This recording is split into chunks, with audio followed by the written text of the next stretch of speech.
Bon réveil, bonne journée, merci de nous rejoindre sur Radio J ensemble jusqu'à 9h et vous pouvez bien sûr nous écouter sur notre site internet radioj.fr et sur notre application Radio J. C'est l'heure comme tous les jours du lundi au jeudi, vous le savez, de cette chronique que vous aimez tous, la chronique La Diaspora des Bulles consacrée à la bande dessinée et je suis en compagnie des collaborateurs au site Actua BD, Didier Passamonique et Pierre Garrigue. Bonjour messieurs. Bonjour Ilana. Didier, je le rappelle, vous êtes directeur de la rédaction de ce site incroyable qui est Actua BD.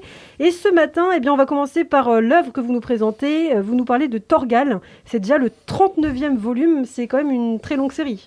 Oui, on pourrait se dire que ça fait beaucoup, mais c'est ça, Ilana, les grands héros ne meurent pas. C'est une série qui a été créée en 1977 par Jean Van Hamme, le grand scénariste de 13 et de Largo Winch.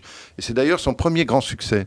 Il est dessiné par un dessinateur polonais qui se prononce Grzegorz Rosinski, Grzegorz Rosinski si vous voulez en français, qui apportait au journal Tintin à l'époque un souffle graphique nouveau, débarrassé des influences belges, parce qu'ils se ressemblaient tous un peu, c'était dans la lignée d'Hergé, de Jacobs, et puis américaine, parce qu'on regardait beaucoup du côté de l'Amérique. Mais là, on a un graphiste qui vient de Pologne, qui n'a pas ces références graphiques, et donc qui révolutionne un petit peu le dessin de Tintin. Alors là, c'est pas un album signé Rosinski et Van Hamme. Mais non, vous avez raison, c'est tout le problème de ces séries au long cours. Jean Van Hamme a 82 ans aujourd'hui et Rosinski en a 80. Et donc, si Van Hamme a raccroché ses crampons il y a quelques années, Rosinski, lui, continue à faire la couverture des albums de la série régulière. C'est désormais le scénariste Yann, que l'on connaît pour ses écrits pour Spirou et Fantasio, ou Marsupilami, Sambre, ou Freddy Lombard, Yves Chaland, qui assure la suite. Et c'est remarquable.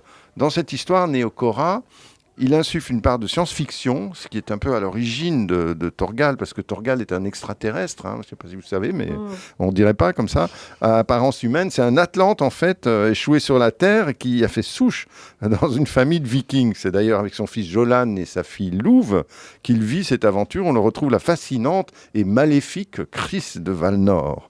Quant au dessin, il est désormais assuré par Fred Vigneault, qui, sans être du Rosinski servile, il en a la fougue et l'aptitude pour camper en quelques traits des ambiances de forêt, de mer déchaînée et de montagnes enneigées, ce qui ne manque jamais à ses aventures nordiques. Bref, c'est une bonne série d'aventures qui continue sous les meilleurs auspices et qui s'intéresse à un large public à partir de 10-11 ans, que ce soit les garçons et les filles, car Torgal séduit plus d'une petite fille, j'en connais.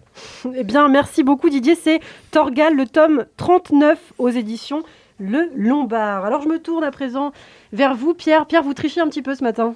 Oui, tout à fait, parce que je ne vais pas vous parler non pas d'un album, mais de trois en fait. L'intégrale de la saga Epiphania, qui est parue aux éditions Casterman et qui est signée Ludovic de Burm. Alors Epiphania, c'est une BD qui ne ressemble à aucune autre. C'est déjà à cause du style de Burm, qui est mi-sérieux, mi-cartoon, très coloré, légèrement inspiré de Charles Burns. On aime ou on n'aime pas, mais ça vaut le coup d'œil. Alors ensuite, le scénario, lui, est à mi-chemin du fantastique et de la science-fiction. Je vais essayer de résumer ça, mais c'est difficile de faire honneur à la complexité du récit et surtout à la richesse des thèmes qui sont abordés dans Epiphania. Un beau jour, un gigantesque tsunami s'abat sur la Terre. Pas si beau jour que ça en fait. Et peu après, d'étranges fœtus éclosent dans le sol à l'intérieur de sortes de demi-sphères. Voilà, on entend tout de suite fantastique science-fiction. C'est un peu étrange, ouais. Voilà. Ces créatures bizarres sont un mélange d'humains et d'animaux que l'on surnomme les mixed bodies. Or, elles sont plusieurs millions, et la cohabitation, vous vous en doutez, avec les hommes est d'emblée chaotique. Certains, à l'instar du principal protagoniste du premier tome, David, décident de les accepter, d'autres les chassent pour les exterminer. Il y a Zemmour dans l'histoire? Non, il n'y a pas Zemmour, mais très honnêtement, il y a des gens qui rappellent un petit peu Zemmour. Bon, on va le voir après.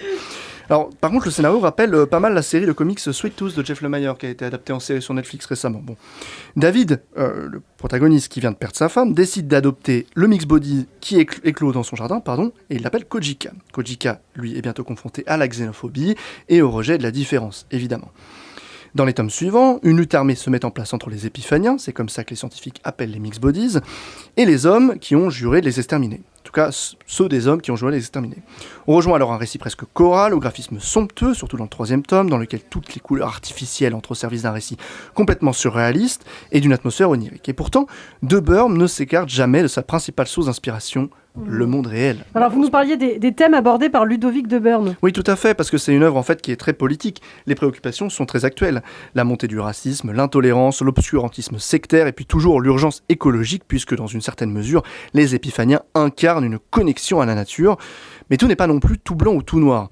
Je vais me permettre de citer Ludovic de Burme qui expliquait en interview pour Actua BD « Les personnages en question ne sont pas tant des monstres ou des étrangers. Ils sont notre reflet. La violence et la rébellion qu'ils ressentent vis-à-vis de l'espèce humaine sont comparables aux pulsions des adolescents vis-à-vis de leurs propres parents, même si tout ici est amplifié et décuplé. » Bref, attention, c'est une lecture qui peut un peu chambouler. Eh bien, merci beaucoup de cet avertissement. C'est donc Epiphania de Ludovic de Burme. Belle œuvre humaniste. Aux éditions Casterman. Merci beaucoup, messieurs. Eh bien, on se retrouve très bientôt sur Radio J, avec grand plaisir.